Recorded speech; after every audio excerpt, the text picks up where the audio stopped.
This is the AEW Dynamite Quake by the Lake Full Show results video which happened at Target Center in Minneapolis. The show started with the Coffin match between Brody King vs Darby Allin, and the result of this match was Darby Allin defeated Brody King by putting Brody King into the coffin and closing the lid.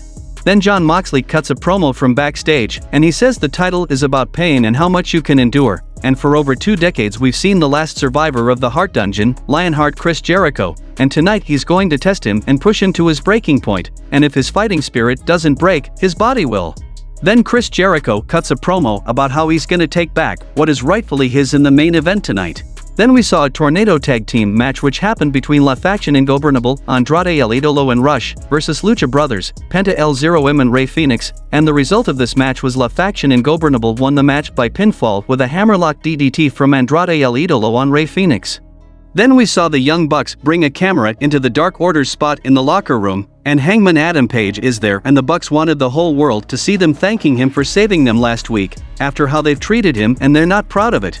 Matt says the best time in his life was when the Elite were all running together and building AEW and then everything got weird. He's sorry, he means that, and this building is special because it's where Adam won the world title, and he wanted so badly to congratulate him but he couldn't and now he doesn't know what he is. Maybe they're bad people, but Hangman brings out the good in them, and they want to ask right here, right now, if he'll be their trio's partner next week. Page apologizes and says he'd love to but he can't. He knows Matt was proud but the Dark Order were actually there and have been his friend and this trio's tournament is their chance to shine and he's going to be in their corner during the tournament. The Bucks shrug it off with no worries and leave, telling Brandon Cutler to shut up and turn the camera off. Then we saw a match between Anthony Henry vs Luchasaurus, and the result of this match was Luchasaurus defeated Anthony Henry by pinfall after hitting a slam. Christian Cage appears on the Tron, slow clapping, and he congratulates Luchasaurus and says he was gonna come beat Jungle Boy up but Minneapolis doesn't deserve to see him in person. Jungle Boy runs off to attack him but the crew manages to get in his way just as he's about to get hands on Cage, and then Luchasaurus comes in and chokeslams a crew member and headbutts road agent Pat Buck. Miro cuts a promo about how Malachi Black has dragged him into the dark, but hell was empty because all the devils were here. Julia Hart appears and asks him to embrace the gift, and Miro grabs her hand and says only one woman gets to touch him, but he accepts the gift of the pagans and he'll use it to destroy them. Back from the commercial, we get a segment with Will Hobbs in the factory that I come back from the bathroom too late to catch, but commentary clues suggest the factory tried to recruit him and he rejected them. Sonny Dutt, Jay Lethal, and Satnam Singh make their entrance, and Dutt excitedly recaps Singh chokeslamming Wardlow and says they're not done with him. Lethal says they sent a message last Saturday to either defend the TNT Championship against Jay one more time, or they'll find him and just take it. Then Wardlow came, and he says Lethal's got his match, but tonight he's whooping all their asses.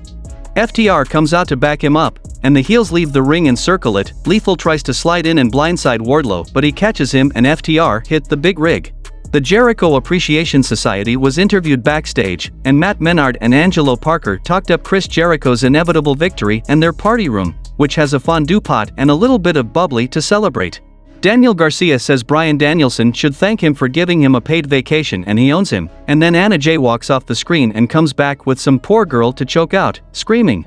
Then we saw a match between Aaron Solo vs Absolute Ricky Starks, and the result of this match was Ricky Starks defeated Aaron Solo by pinfall after hitting a spear. Post-match, Starks celebrates while Will Hobbs smashes a TV backstage, so angry he is.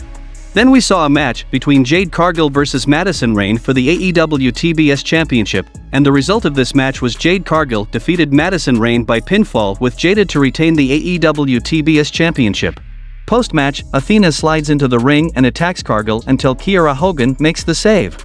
Thunderstorm are interviewed backstage about Toni Storm being #1 contender now that Chris Statlander is injured. Thunder Rosa says this isn't what she wanted, but these things happen, and Storm says she's gonna keep her momentum going and win the title. Rosa says she'll be in her corner, but as for the title, well, they'll talk about that later.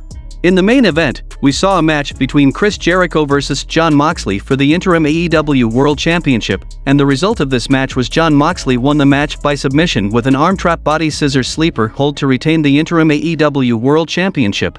After the match, Jericho Appreciation Society started attack on Jon Moxley and then came Blackpool Combat Club members to save Moxley, but the number game dominated on Blackpool Combat Club, and then we saw the return of AEW World Champion CM Punk. he beaten the Jericho and his team members, and then we saw a confrontation between Jon Moxley and CM Punk, but Moxley didn't show any respect to CM Punk, and left the ring by showing middle finger, and then CM Punk started enjoying in the ring, and the show went off the air.